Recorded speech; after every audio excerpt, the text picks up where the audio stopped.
यानी कि are you N S एक समांतर चतुर्भुज है जिसमें एक्स वाई का मान ज्ञात करना है। ये आर यू एन एस एक समांतर चतुर्भुज है।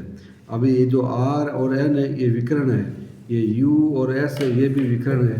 तो समांतर चतुर्भुज के विकर्ण होते हैं ना, एक दूसरे को क्या करते हैं, समद्विभाजित करते हैं।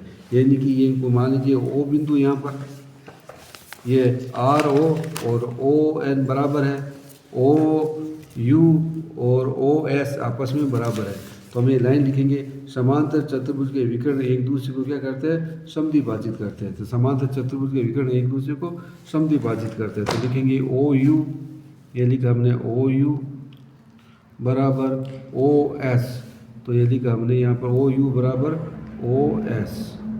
ओ यू का मान है वाई प्लस 7, तो ये लिखा हमने वाई प्लस 7 बराबर ओ एस का मान है 20, तो ये हमने लिखा 20। अब हम पक्षांतरण करते हैं, ये पक्षांतरण किया।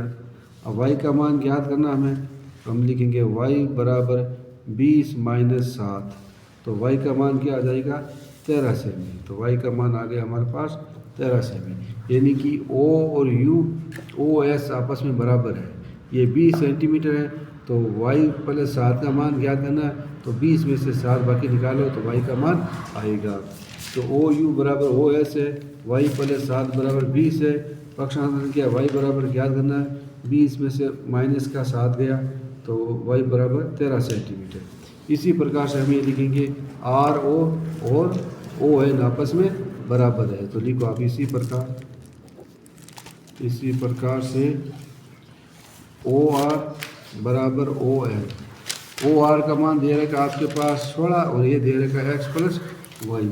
तो यह लिखा हमने 16 और यह लिखा x प्लस वाई। ये लिखा 16, x का मान ज्ञात करना है, y का मान 13 आया, तो y की जगह हम लिखेंगे 13।